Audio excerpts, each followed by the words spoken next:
Hello everyone and welcome to another News Coolum video.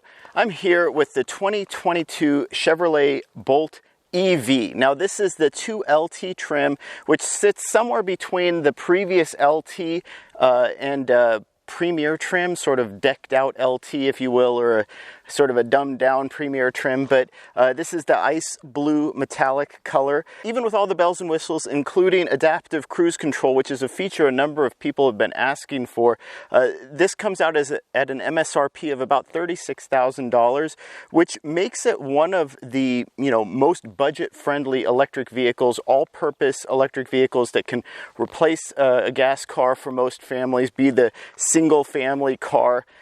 This is a pretty good deal. It's about as cheap as you can get. Now, GM no longer qualifies for the federal EV tax credit, but I think the elephant in the room that a lot of people don't talk about is if you're shopping for a $35,000 car, you might not actually even qualify for that $7,500 tax credit, and that is an important factor to consider. There have been some exterior cosmetic changes, but most of the changes have been on the inside, and frankly, GM has addressed almost every issue that people had with the Chevrolet Bolt EV. At least over the last 5 years, the number of different excuses, if you will, the reasons I've heard people say that they didn't want a Bolt EV, GM has addressed those. The Chevrolet Bolt EV is really, one of the best in class right now, and that's something that I think I should define. A lot of people will try to compare this to cars like the Tesla Model Y or whatever that are almost literally double the price, right?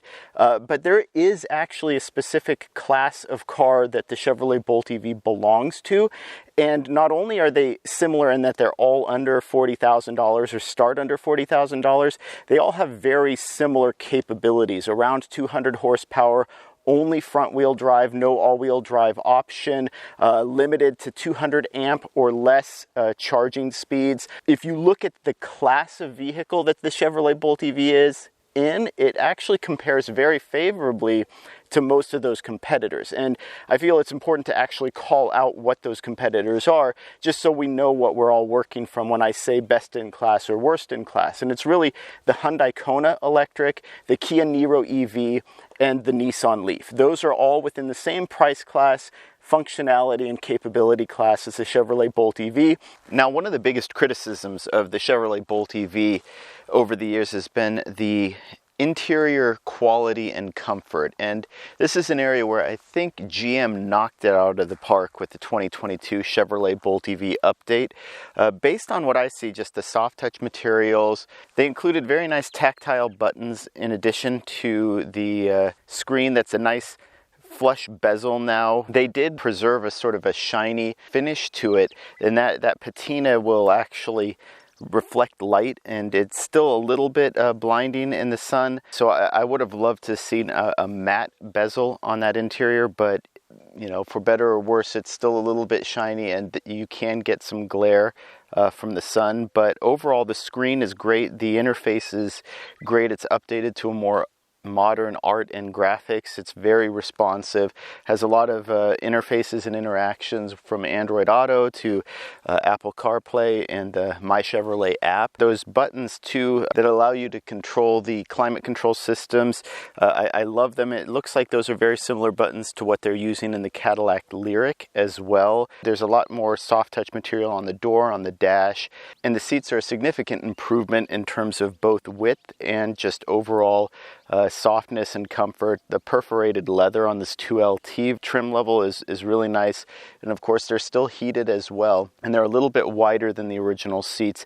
And what's also nice is the driver's side seat now is a powered seat, power adjustment, and in addition to that, adjustable lumbar. So in my opinion, the Chevrolet Bolt EV went from possibly being worst in class for material and comfort, interior materials and comfort, to being the best in class. GM just knocked it out of the park from a design, comfort, and just aesthetic perspective. Those exterior cosmetic changes that were made to the Chevrolet Bolt EV, there's the front fascia, which I actually really like, and then there's the rear, which I really don't like. I think it's actually very bad. I wish they would have kept the old taillights, the lightning bolt themed taillights. I want to hit the brakes here for a minute too, because I know a number of people who are watching this are either current or previous Chevrolet Bolt EV owners, and there were a number of changes to the Bolt EV over the years, and some of them are new for the 2022 model year. And I wanted to talk about them because they might take a little bit of getting used to. One of the things is with regenerative braking, there's no longer an L mode. So what GM did was they included a button for the one pedal driving in the Chevrolet Bolt EV. And this actually remembers what your setting is, even when you cycle the car on and off. And that's a really nice feature to have, because previously you had to always shift into one pedal driving mode if that was your preference. Now, one thing that you need to get used to is this actually activates one pedal driving even in reverse, which wasn't the case before. So now, if you have that on and you shift into reverse, you have to actively press the accelerator in order to move. And while I'm on that subject, the shifters have changed as well to a button shifting layout, which I do prefer button shifters over the gear shifter that the Bolt EV had before. I'm not sold on this specific layout. I don't know that it's the most ergonomic. It might be difficult to clean, but it does make some sort of intuitive sense, because activating the modes that will actually change your direction, drive and reverse, require a pull, whereas things like park or neutral, you actually press those buttons in. It is intuitive in that regard. The other thing that changed is the Regen on Demand paddle. Now, they did preserve it, and I think that was due to feedback from the community. However, I'm not exactly thrilled with it. Instead of leaving it the full-length paddle, they actually cut it in half, and so it's really only the upper portion that's left. So for those people who are used to driving the Bolt EV and using the Regen on Demand paddle, you might end up changing your radio settings, because those buttons have now replaced the bottom half of the paddle. Another thing that changed is the center console no longer slides back and forth, and that can be an issue if you were resting your arm on it as a driver or a passenger. Some other notable changes too is now those data ports along with the wireless car charger are in that front center console. The version that I was reviewing did not have the rear view mirror camera, which is unfortunate. And of course, the 2022 Chevrolet Bolt EV does have a high definition rear view camera. It has a front facing camera. It has a 360-degree overhead camera. It's actually very high definition, very easy to read. And a couple of pet peeves here, because, you know, one thing that I was really hoping GM would have fixed with this latest version of the Chevrolet Bolt EV. When you turn off the radio, you really want the radio to go off and stay off. But the Chevrolet Bolt EV still has that same old quirk where if you turn the car back on, even if the radio was off when you turned the car off, it immediately powers back on and the radio starts playing. I really wish they would actually find a way to fix that. You know, they deleted the rear unlock buttons, the keyless entry buttons on the rear doors for the 2020 model year, and they still haven't added them back again. I guess it was cost savings, but it's such an easy thing to do to add so much functionality and value to the car that I really wish they hadn't deleted those rear buttons, or at least set the mechanism so if the fob is nearby and you pull the door handle, it will open automatically even if the car is still locked. And there's still a lot of missing information from the interface and functionality, frankly, in terms of like power flow screen. I really wish it would actually show real data, whether that be real kilowatts going in, power out, whether that's from charging, whether that's from regenerative braking or driving. In addition, an actual battery percentages in single percentiles, both on the DIC and on the infotainment cluster. Like I said, maybe under the power flow screen. Giving that sort of information is crucial in my opinion. And then of course also the battery temperature, and that's not displayed anywhere, and having that battery temperature in degrees is going to be super important. And I'll speak to this later when I discuss the charging speeds, but having a functionality for preconditioning on the battery, just a simple button to either heat or cool the battery on the display, doesn't have to be built into navigation, That's something that I think is going to be crucial, especially given my experiences driving the 2022 Chevrolet Bolt EV over long distances. Another area worth discussing is the actual driving dynamics of the car. Now, I was able to put quite a few miles on this 2022 Chevrolet Bolt EV, and I got to test out things like the lane keep assist and the adaptive cruise control. Now, full disclosure, I'm already not a very big fan of adaptive cruise control. It's just not something that excites me in any way, and really I didn't care for the Chevrolet Bolt EV's adaptive cruise control. The braking was hard, the acceleration was abrupt, and it kept me thinking that, you know, I would rather just have a standard cruise control, which I use all the time, because I would rather manage the speed changes myself, because with the abruptness of them and how they happen, it's almost as though it eliminates the need for adaptive cruise control, because I could brake or accelerate that fast on my own, and at least I know it's coming as the driver. So I'm not a huge fan of that. I do like GM's lane keep assist though, and the reason I like it is it's not even pretending to be a self-driving feature.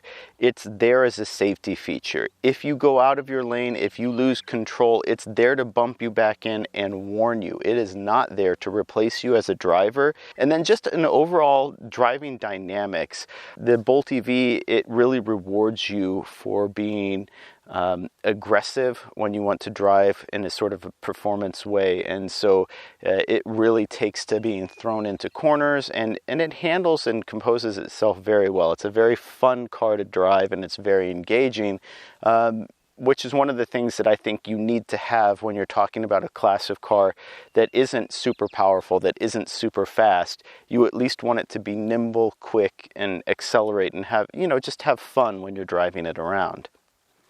Another area where the Chevrolet Bolt EV is best in class is in its range and efficiency. Now, on paper, it is officially the longest range and the most efficient EV in its class of, like I said, the Hyundai Kona Electric, the Kia Niro EV, and the Nissan Leaf. Now, credit where credit's due, the Hyundai Kona Electric actually punches above its rating, and Hyundai actually understated its efficiency and range by quite a lot, which is why I say the Bolt EV is better on paper. I'm not convinced that it's better in reality. I would expect the Hyundai Kona to probably have about a 5% better range in real world conditions driving parallel. Of course, with that, there's another consideration in play, which is the Hyundai Kona Electric is actually a much smaller car than the Chevrolet Bolt EV, which gives it that sort of efficiency advantage.